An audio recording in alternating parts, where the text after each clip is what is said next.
Welcome to the Screener College Basketball Podcast with your hosts, Mike Randall and Gus Kearns. Welcome in, listeners, to the Screener College Basketball Podcast. We're always talking everything college hoops. You could have been anywhere else on the dial, but you chose to be here with us, Mike and Gus. We appreciate that. Here's hoping we fill a little bit of that sports void, fill up your day a little bit, and help you get through whatever everybody might be trying to get through on your ends. Hope everybody is safe, healthy, calm, and finding their way as safely as possible. One of the things that we missed out by not having March Madness and not having the NCAA tournament is that opportunity to dream, that opportunity to be creative, the opportunity to view student athletes make important decisions in game-ending situations. You can never script that, and that's the beauty of it. One of those teams that might have been the surprise, been artistic, and found success are the Belmont Bruins. We brought in Steve Boero from Belmont Vision. He is the sports editor over at Belmont Vision. Please give Steve a follow at SJBOERO97 on Twitter, and check out BelmontVision.com. He is also the host of the Curbside Podcast, which is obviously Belmont-centric. Does a great job with that podcast. Belmont just might have been one of those teams this year in the tournament, depending on where they fell in the bracket, that you could have been creative with. Could advance a game, 2 games. Maybe they would be a number 11 seed similar to Loyola Chicago from 2018.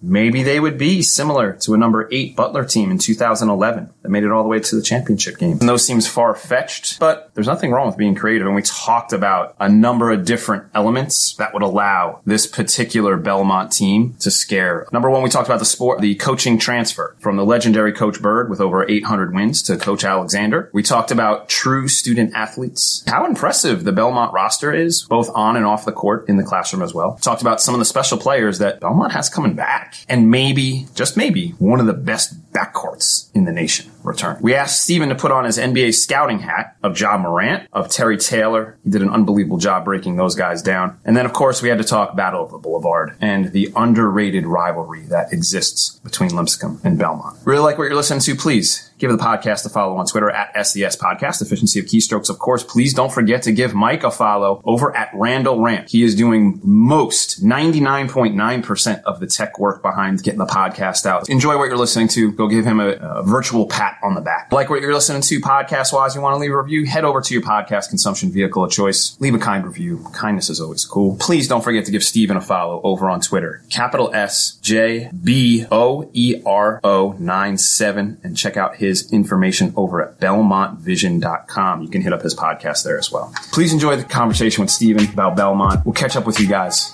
before you know it. Welcome back in, listeners, to the Screener College Basketball Podcast. We're still talking everything college hoops, even though there's no games to discuss. So we're just trying to give you a recap of the great seasons that took place this year in our great sport, college basketball. And one of the great seasons was had by the Belmont Bruins. So we brought in Stephen Boero, who is the sports editor over at Belmont Vision. Please check that out at BelmontVision.com, and you can give Stephen a follow at SJBOERO97. Stephen, thanks for joining the podcast. Thanks for having me, guys. How you guys doing? I'm just excited to talk some basketball. You know what? That seems to be the familiar sentiment with everybody, that we're just happy to talk a little hoops. I'm happy to talk a little hoops with you, with one of the few teams in the nation that ended the season with a win, with a championship, with an NCAA vision, and with some promise, and a 12-game winning streak, and that's your Belmont Bruins. What was the vibe like there with that 12-game winning streak and a championship in hand, just awaiting what number is going to be next to your seed in March? You know, it was really exciting because the season had some ups and downs. It didn't really show, the record didn't show that at the end. As someone who followed the season, I saw some things that were, plaguing the team here and there, especially at the beginning of conference play. And I was definitely a little bit more negative than other people thought I should have been.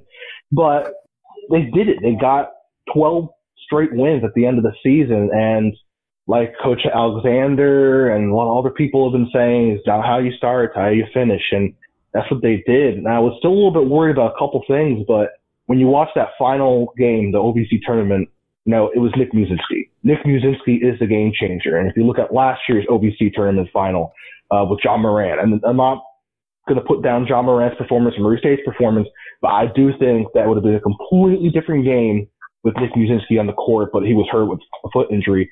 But yeah, Belmont had one of the more interesting seasons I've seen from them. in a while is because it's a new coach. It's a lot of young guys producing instead of a strong senior class like we saw last year and the year before that. The atmosphere was, we're not going to give up. The atmosphere is one game at a time. Every player I talked to, one game at a time, one game at a time. Even at the beginning of the season when I talked to Coach Alexander, I'm like, is there a specific game you're excited for? Alabama, Boston? He's like, I'm excited for the first one.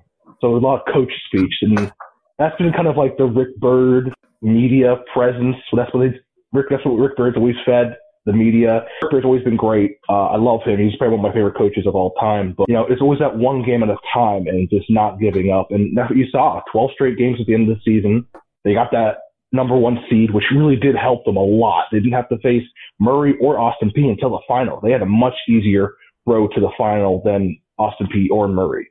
You're totally on board right there. That number one seed really paid some dividends. Whoever was going to grab it, the tiebreaker, you guys grabbed it. You mentioned both Coach Byrd and Coach Alexander there. Let's jump on the culture of the program right away. And maybe, Stephen, talk a little bit about the transition from the iconic Coach Byrd to Belmont alum Casey Alexander. It seemed like it couldn't go much smoother than it did this particular season. I agree with you. There's still certain things. It's a new coach. It's a new atmosphere. I didn't get to sit in on many practices because usually when they had practice, I had class. Coach Alexander said as much as things change, they stay the same. When you look at play calls, the atmosphere of the team, how the team reacts, how the team addresses the media, how the team leaves games, goes into games, preparation stuff, it's very similar to Rick Byrd. He had such a great structure. We see so many coaches in college basketball people can attribute to being toxic or to hard to deal with. And Rick Byrd was very demanding, but from my experience seeing him, watching him in practice a few times, watching him coach, watching him interact with his players, he understood their student athletes and he wanted them to grow as people and not just basketball players. And I definitely think that has carried throughout Coach Alexander's coaching career as well. And I think that's why they chose him. He was just the perfect fit for the team. So I do think the transition, obviously, as we've seen, was smooth. By the end of the season, we saw that, okay, great. He can coach with this team. He can carry on a legacy that isn't a complete change, but it's definitely just a little bit of fresh air. I was a little bit worried at first that the coaching change and there weren't too many seniors on the team that were didn't have a huge presence on the offense like Dylan and Kevin had last year. Right. Dylan and Kevin McClain. They pulled it together. They pulled it together as a team. I was worried about how they can finish games. They lost a lot of games. A couple of games really close at the end. And I was nervous if it came down to the wire in the OVC tournament or late in the season, would they be able to do it? And they proved me wrong. They were able to do it. They were able to fix those little things. That's a testament to the leaders on the team. And that's definitely a testament to the coach and the coaching staff to bring the team together to fix those little things that aren't working in the beginning of the year. You mentioned the word legacy, and I think that's an appropriate term when you're referring to Coach Byrd. And, you mentioned that you were worried about the talent level, but he didn't leave the cupboard totally bare after, 805 wins and Coach Alexander took over here. Coach Alexander's offense holds a couple of similarities to Coach Byrd's beautiful brand of basketball. So, Stephen, what we're going to ask you here is just allow the listeners to learn some of the foundational elements that makes this Belmont offense something to adore, something that hums along, and something that it doesn't matter who graduated, you can just plug in and go and play, and in Belmont's case, continue winning. So I think what we see with a lot of teams is a lot of other teams, they always try to fill a hole with someone else. And Belmont doesn't do that necessarily. I've always felt like whoever was there, they teach the next guy. And I saw that with Austin Luke teaching Grayson Murphy. I was super nervous. I love watching Austin Luke play. He owned that court. I was so nervous when Grayson Murphy came up, and I'm like, is this guy going to be able to even do half of what Austin did? And already in his second year, he's been unbelievable. OVC Defensive Player of the Year. I would have never thought that. He's improved so much from first to second year. When you look at Belmont's offense, Belmont's team, point guard is always going to be king. I've heard Casey say it. I've heard former players say it. There's nothing more demanding than being a point guard under a Rick Byrd offense because he demands so much from you. And I think we saw that again. The point guard runs the team. And another big thing about the Belmont offense that everyone talks about is the three game. Yep. They rely on that a lot, and it's hurt them in the past a little bit, but they've always had guys that were versatile on both sides of the court. Evan Brad's a few years ago, he could hit it from outside and he could destroy it inside. That guy had some of the best fundamentals I've ever seen. And it's a guy like Dylan and a guy like Kevin last year. They could murder you at the three. Dylan Windler's performance against Maryland in the NCAA tournament is one of the best performances I've ever seen from a Belmont Bruin ever. Kevin McLean, the game before against Temple in the first four, great on the inside game and great on the outside games. And I think that's the thing about Belmont's offense is they could kill you from the three-point game. They could be one of the top three-point teams in the country, but they can also be one of the top field goal percentage teams in the country because they can kill you on both ends. And that's what makes a Belmont team so dangerous. People tune into Belmont. I think you'd expect to see a three-point team, and you will get a three-point team. And that will continue to carry on with this Casey Alexander team with guys like Adam Kunkel. Speaking the same language, Belmont's been a little bit ahead of the game as far as percentage of three-pointers shot or the percentage of three-pointers that exist inside your offense. Davidson is another team that comes to mind. They were a little bit ahead of the curve and copycatted the NBA trends a little bit earlier than some of the other college programs. And you brought up Kunkel. He is a stud. He is a shot maker. The sophomore fits the Belmont profile perfectly. He put up 35. ACC opponent, Boston College. He shot at 39% from three. And it seems like that just might be scratching the surface. Do us a favor, Stephen. Just how good was Kunkel this past season? And should he be mentioned as one of the best guards in the nation for next season? 100%. I think that both Adam Kunkel and Grayson Murphy by their senior years will be considered, if not the best, one of the best guard duos in the country. Definitely, in my opinion, probably the best guard duos in mid-major basketball. Them together is just going to be insane. But Adam had an unbelievable year, and I wasn't expecting it. My co-host of my own podcast, Curbside for the Belmont Vision, Ian Kayanja, he was like, oh, Kunk's going to have a great year. Kunk's going to have a great year. I'm like, I really hope so.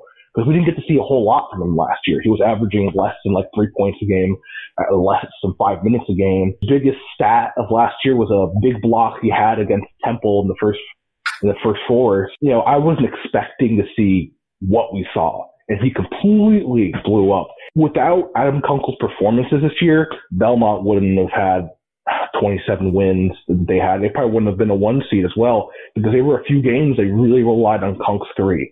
And he's got the attitude. He's got the Craig Bradshaw attitude. I remember someone mentioning on Twitter. He's got that swagger. He knows he's good. He's still young. There were definitely times in the middle of conference play I was getting a little bit worried that he was just chucking up too many shots. Again, with good coaching and good teammates, he was able to find himself in a good spot where he wasn't taking so many shots, but he was taking smart shots. And that's the difference between other three-point shooters in college basketball and Belmont, Rick Bird, three-point shooters. They take smart shots. There are very few games where you see them so many three shots and they barely fall. And that's really a rare thing to find. And I think as his career goes on, we're going to see that from Kunk a lot. And he's just was insane this year. I can expect really awesome things from him next year. I think him and Moose will be the top two offensive scorers in the team. I think you can even take that conversation a little bit further. I think they might be two of the best scorers, in the nation, regardless of level of player, totally. Major, mid-major. And you mentioned one of his teammates. If we're throwing around the jargon of best in the nation, and I think rightly so, you mentioned Kunkel and Murphy should be one of the best backcourt duos returning next year. One of the best big men in the nation has to be who you mentioned earlier, Nick Muszynski.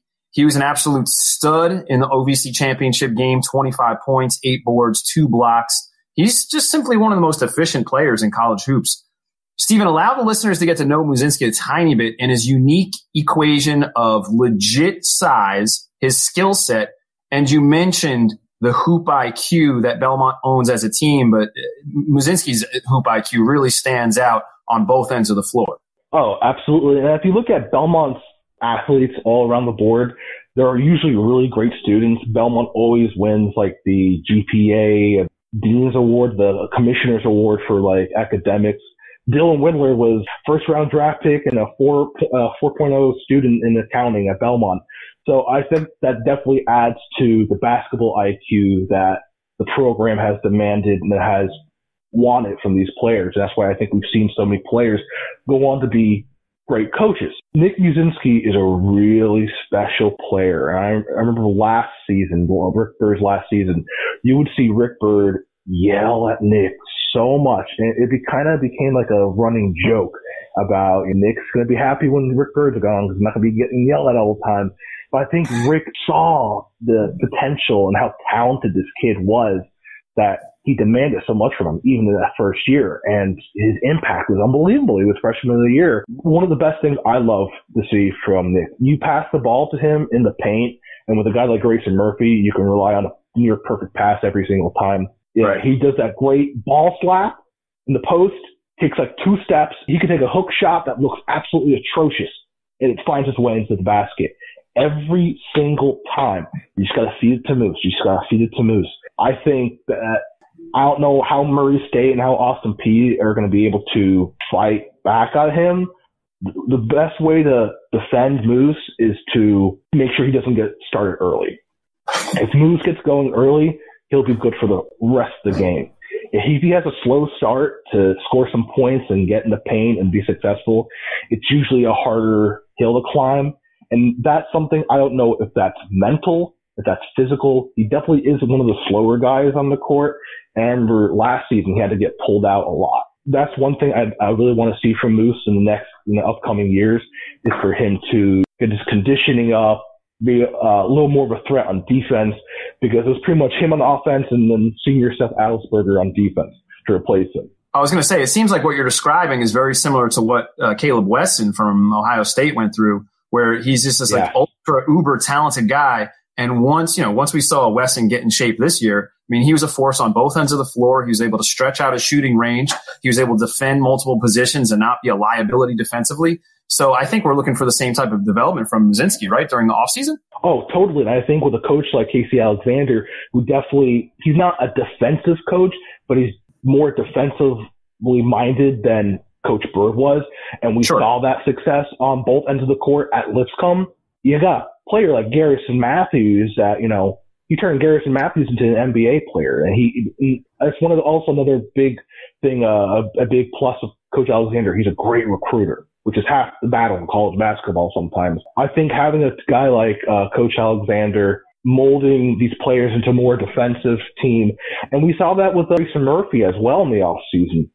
Right. He was one of the best assisters last season, and this year he was rebounding more, he was stealing more. He was like pushing a double-double in both assists and rebounds, and sometimes even steals. He was just all over the place, and I think we will see that from Nick Muszynski. I'd be shocked if we didn't see an increase in defense, because this year Nick started taking shots from the three-point line. Like, I would have never thought that before, and he actually was pretty successful. He may have only taking 3 shots a game, but he probably hit 1 or 2 of those. In some games, he would hit 2 or 3. I think one step at a time. I think this upcoming year, I'd be shocked if we didn't see some improvement on defense and, him being a little more conditioned, because that's the next step for him. He hasn't hit his ceiling yet. And because he is such an unbelievable player. I mean, he could go down as one of the most talented players to ever play for Belmont. The Evan Brads and J.J. Manns and the Dylan Windlers. He has that capacity, and we saw that from him as a freshman. We didn't see that from Dylan as a freshman. We didn't see that from Ian Clark as a freshman. I don't remember seeing that from definitely not Kevin McLean. But we're seeing him, an unbelievable impact as a freshman. That just shows you that this kid can go far. And I'm really excited to see him play next year. The uniqueness that he owns with his, physical frame. You mentioned the skill set. It's a little bit unorthodox, but unbelievably efficient. And you mentioned the great coaching. That sounds like a recipe for success if you're Nick Muszynski during the offseason. And listen, you mentioned Grayson Murphy. None of this works without your do-everything point guard. We'll talk a little bit about another OVC former point guard who posted a triple-double in March last season. If I'm going to give you a betting number, Steven, on Grayson Murphy's total triple-doubles next year, if I give you a number of 1.5, we want to know which way you're wagering. Do you take the over or the under? And I feel like he's got a little Sabrina Ionescu feel to his game. It's attempt to describe Murphy's value, whether it be on the offensive side, the defensive side, as a distributor, or just as the motor behind this really efficient offense. I'm going to go with the under. And my reason is I don't think he's going to do any worse. I think he's going to have more offensive weapons to pass to with Jacoby Wood, who's coming in, and Evan Bronze, are two freshmen who are most likely going to get playing time. Another guy in Mitch Lastow, who's probably going to get more playing time as well. So I'm going to go with the under just because I know how unselfish of a player he is. And that's what makes him he's just unselfish. He will win and he will fight everywhere. He will fight paint on the defensive side. I don't know how many times I've seen him steal, they're in the offensive zone and Grayson Murphy just comes up right behind him, steals the ball, runs in for a layup. And it's just like, how did no one see this kid? And he's not the tallest guy in the world, but he's fast on his feet and he's driven. He's got so much passion. He's so important to this team. I think he's the glue. He's the glue guy, as my friend and co-host Ian Kayam just said. He is the glue guy. He's the guy that really brings the team together. I think if you put another point guard in there, I don't think they would have the success they would have. He really holds the team together. And Coach Alexander, he must have been so exhausted from hearing me ask about, Grayson. Hunk had the numbers, or Moose had the numbers that day. I'd say, what can you say about Grayson's performance? And then he said, it's the same thing every day. Is the hardest working guy on the court. You see that. And we saw that from one year to the next, how he's grown as an athlete. Well, you can see how he's grown as a leader as well. You mentioned his leadership capabilities. And the cool thing about the unique thing about your offense is you don't necessarily need that scoring point guard. You need that point guard that's going to distribute and get the ball to the right places on the floor, to the right people and the right opportunity. And it seems like Murphy is perfect for that job. And Stephen, we'd be totally if we didn't ask or talk a little bit about former OVC point guard Ja Morant. My co-host Mike Rand beat the draft Ja #1 drum leading up to last year's NBA draft. And so kudos to Mike. Shout out. You had the opportunity to view Ja up close. He's really that good, right, Stephen? He might be the greatest basketball player I've ever seen in person. Okay. I usually, when people say who's the best basketball player you've seen in person, I'm usually a little bit biased. I usually go with Evan Brad's because his fundamentals and his footwork were unbelievable. And I was just blown out of the water as a freshman fan, a freshman, future writer, that I just watched this kid play. I'm like, this is insane. But after seeing Ja Morant, his athleticism is absolutely insane. I got to see him 3 times. Once when Belmont played Murray at Murray. He did not play that well because in the first 2 minutes he slipped and rolled his ankle. So He was kind of dealing with a little bit of an ankle injury. And Belmont, Nick Muszynski destroyed Murray State in the paint. There was no way they could have stopped him. That was definitely the game changer. I saw him play against Jacksonville State, and they had a solid team. Jacksonville State has had a really good team the last 2-3 years. He destroyed them. It was unbelievable. Magic Johnson was there. I was sitting there with scouts everywhere, and it was like, this is just the hype. Obviously, the hype is real, and it's insane. You could have never thought that a player like this would be in the OVC. Not to put down the OVC, but when you think of these massive superstar athletes, you think of, ACC, the Big East, maybe the A10 is always a great conference with some of these, top draft picks. But then he comes along to the OVC, it's insane, and he really had a MVP performance against Belmont. And as a fan, it's stunk to see him completely posterize Seth Aldisberger, but as a basketball fan and a reporter, it was insane.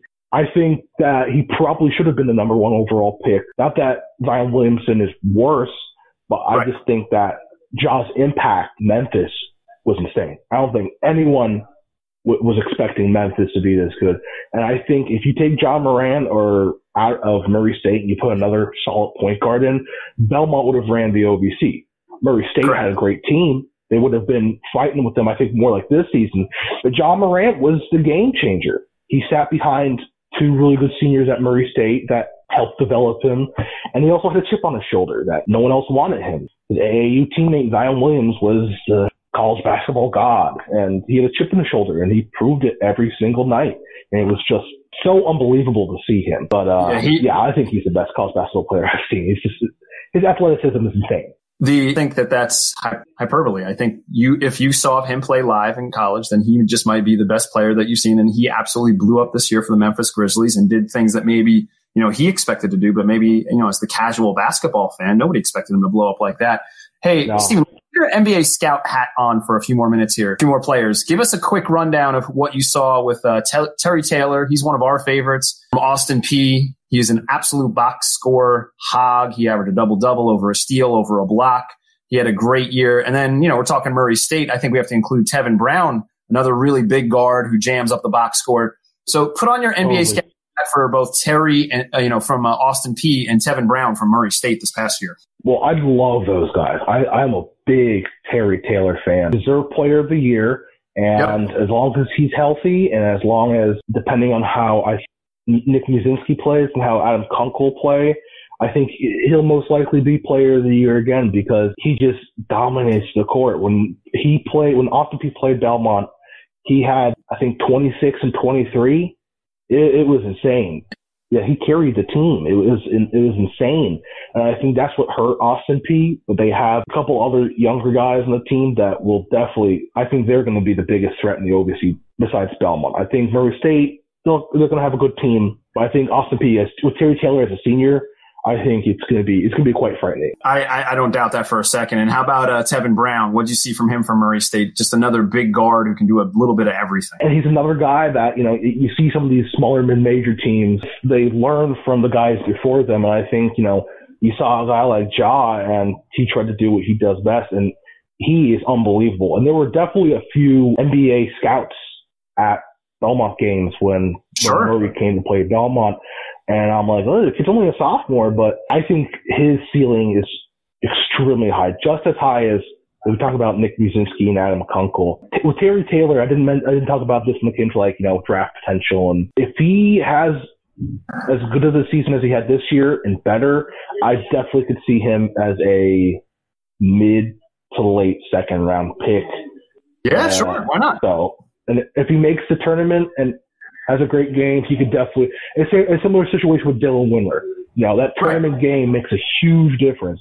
So I definitely could see Terry Taylor as sneaking his way into the NBA draft. I think Jordan Adams, that's the other guy in Austin Peay. He is going to be a complete stud on that team next year, which is definitely going to help boost Terry Taylor as well. Because if the team does better, people are going to look at the team and they're going to look at who the big guy is. It's going to be Terry Taylor. But Tevin Brown is also, he's going to continue to grow as an athlete, and he's going to get a lot of NBA talk because people are going to look at Murray State and they're going to remember Ja, and they're going to say, okay, is this guy the next big kid out of Murray State? Is Murray State going to be a smaller NBA, don't want to say NBA factory, but NBA warehouse? I don't know. Maybe a little pipeline that they have rolling there. That's right. I definitely think they could do that. I mean, Coach Matt McCann is a fantastic recruiter. He's a fantastic coach, and he does not get enough credit. I will say that. He does not get enough credit for the work he's done the last couple of years at Murray State.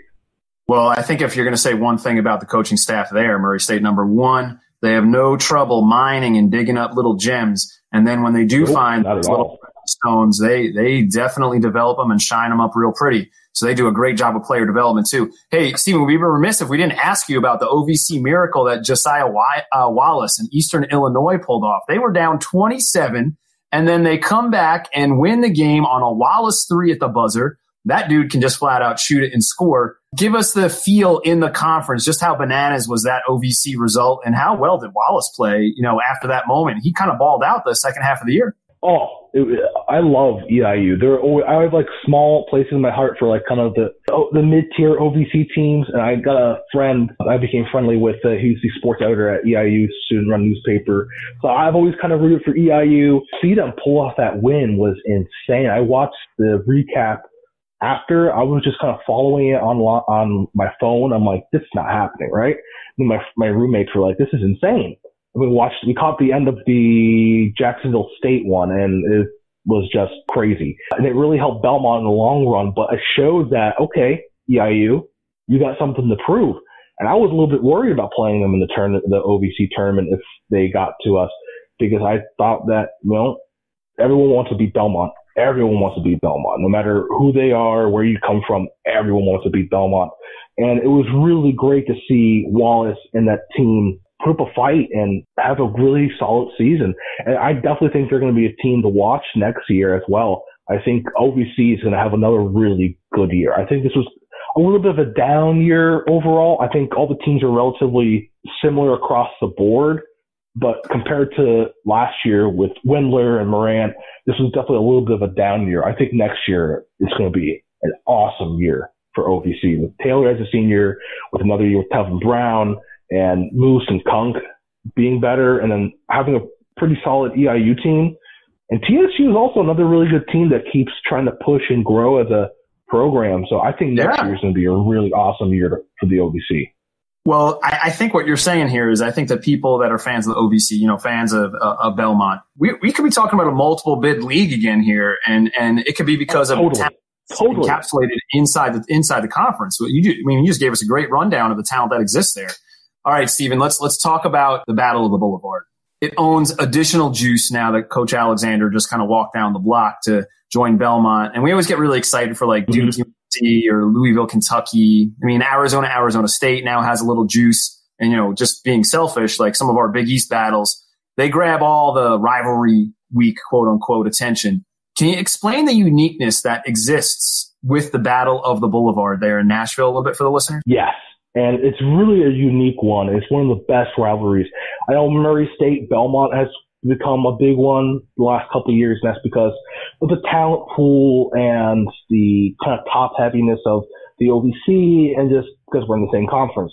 But the history between Belmont and Lipscomb goes back to the 80s, goes back to when Rick Byrd was there, and they were both competing for NAIA championships every single year.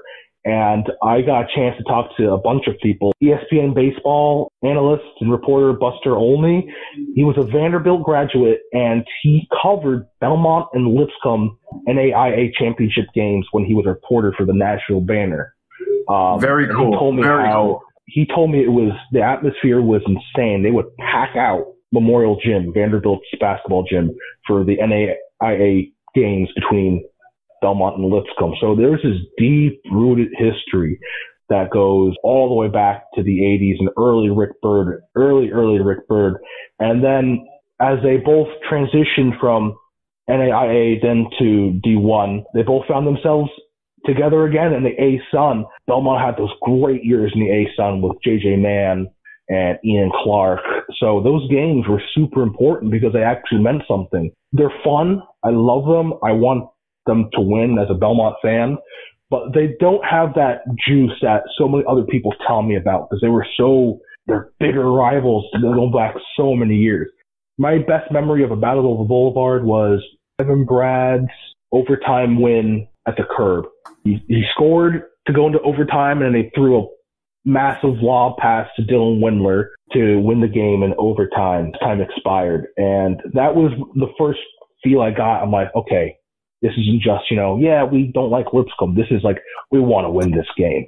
And even though it's not as, crazy and as passionate as they were maybe back in the A-Sun days or even the NAIA days, you'll see more students come out for the Battle of the Boulevard games than you would see any other game. So it really has an atmosphere, and they both have found themselves pretty good programs, pretty good histories. And I would love to see more coverage in the national media during rivalry week because we play them twice. Right. That's the other unique part. Non-conference.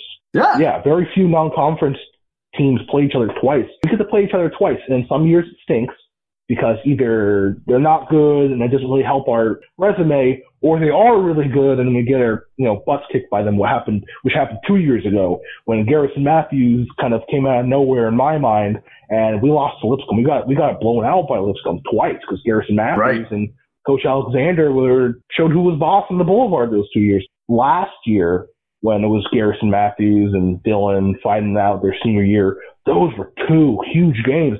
And those games actually helped us for our resume. Lipscomb wins really helped us.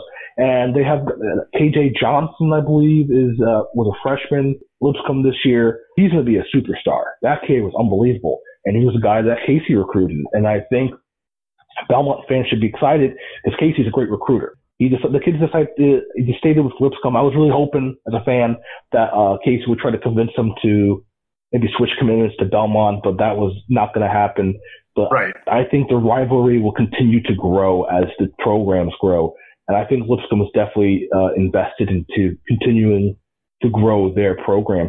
And hey, you never know. If a team in the OVC leaves, bumps up, bumps down, whatever, maybe we'll see Lipscomb and Belmont in the same conference again. If that happens, I'm not saying that's going to happen. I have no information. I'm just saying it would be cool maybe to see that happen again, to see, maybe Lipscomb would want to jump to the OVC. Those games would be insane.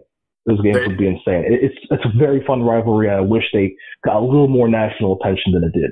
Well, I think hopefully some people are listening right now. They take your advice, and we get one of these games on a little bigger viewership for the college basketball fan out there.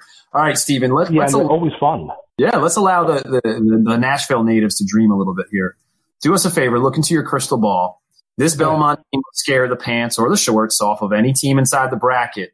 Could they grab a game in March? Could they make the second weekend in March? Or is there something beyond that was kind of waiting this particular team coming off a championship and coming off that 12-game win streak that we mentioned earlier? Belmont was really rolling. Mm-hmm.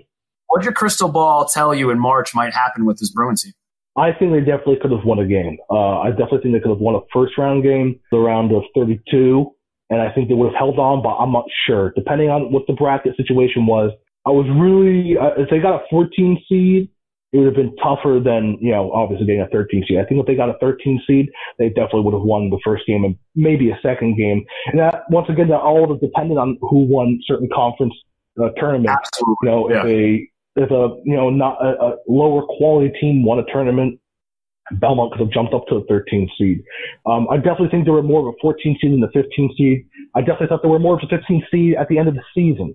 And then as I started seeing teams being projected as 15 seeds, I'm like, okay, Belmont's definitely going to be a 14 seed. I know a lot of teams and a lot of other brackets predicted Belmont to be the Cinderella team.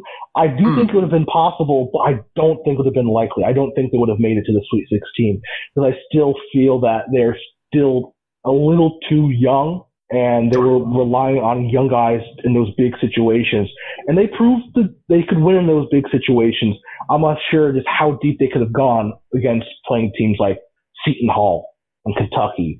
I think it would have been tough because those teams are unbelievable. Even a Duke. Everyone predicted Duke and Belmont to play in the first round. I know a lot of Belmont fans were like, oh, but we played Duke before twice and we almost beat them twice. And I'm like, okay, yeah, I get that, but it's a completely different situation. We're in a completely different conference. We're better, they're better. Rosters, right, yeah. But I do think that Belmont could have pulled their own. I think Andy Katz or someone said that Belmont would have gotten, annihilated by Duke, and I definitely don't think that. Absolutely not. I think they would have if they were to lose, they would have lost by a possession or two. I definitely think Belmont, if they got in, and once again, it's all about getting Nick hot early, minimizing mistakes. You get Moose early in the paint, Grayson owns the court, and Kunk doesn't take too many empty shots.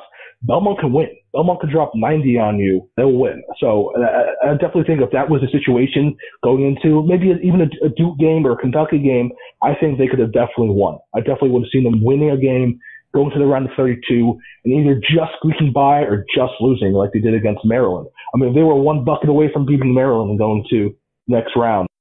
I was going to say Windler had a shot in the air for you guys to advance or at least get to an overtime in that Maryland game. And the scary thing about this Belmont team at this particular college basketball season was with that pushed back 3-point line, some teams were a little hesitant to launch with the usual frequency that they did, or those percentages went down. And as we talked about earlier in the conversation, that 3-point percentage and efficiency for this particular Belmont team didn't go anywhere and was a consistent weapon for them all season. And that wasn't going to change in the tournament. And in fact, I think that would have been a scary factor and a scary element for other teams to deal with in the tournament. The fact that Belmont's offensive profile, like you said, could drop 90 at any point. That's definitely scary. All right, Steven, let's get you out of here with our final 3 T questions, taste, trust, and tunes. Help the listeners out here. What's one of the best craft beers or one of the best breweries that we need to know about there down in Nashville? Well, Nashville's got awesome craft breweries. Bearded Iris is my favorite. Bearded Iris. Home style is my favorite. Home style. Yes. That is my favorite. Jackalope is an all-female run brewery, which is interesting. I believe the 2 co-founders don't quote me on this, I believe one was a Vanderbilt law student and one was a Vanderbilt medical student, and they both just dropped out and started a brewery, and they're really good. Mills Creek is another solid one that's always kind of sponsoring and helping out Nashville Soccer Club. So there's tons. You're always going to find one that you like, one that's a little bit out there, but definitely Bearded Iris home style is my go-to. Fantastic. Great recommendation. Okay, let's go with trust. Who is the one player in the nation, whether it be in the OVC or otherwise, from this past particular season that you trust with a last-second possession with the game on the line? That's a tough one. Yeah, I'm from New Jersey. I'm a big Seton Hall guy, and I might have to go with Miles Powell. The season he had this year was insane, and I'm so angry that he didn't get a chance to play in the Big East tournament and the NCAA tournament. Because I thought that team could have definitely been in an Elite Eight and maybe even a Final Four team. They had that in them. And if I was, on the clock and I had one last shot and I had to give it to one player, I would have put the ball in Miles Powell's hands. Don't worry, Stephen.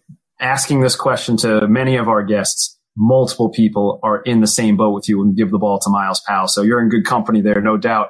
And Tunes, Stephen, help the listeners out. What have you been listening to podcast or music-wise while you're longing for the return of sports? So I was interning at 102.5 The Game in Nashville. So I still try to listen to them a little bit to see what they're talking about. I listen to WFAN, which is New York Sports Talk Radio. Yes, sir. I'm definitely more of a talk radio guy so I've been listening to them just to kind of get my morale up, hear the guys complaining about the Mets and the Giants. It's always great. I've been listening to a lot of sports talk radio. The sports podcasts have been I haven't been listening to a whole lot. Right. I listened to a couple of your guys. I listened to your last Liberty episode, which was a really awesome one. Liberty had a season as well. Yeah, Damien was fantastic. I really enjoyed the conversation. He was dropping knowledge I couldn't even get over how much he was giving the listeners. I was just happy to share it with the listeners, much like this podcast. Oh, yeah. Tuning into that. Damien was the best.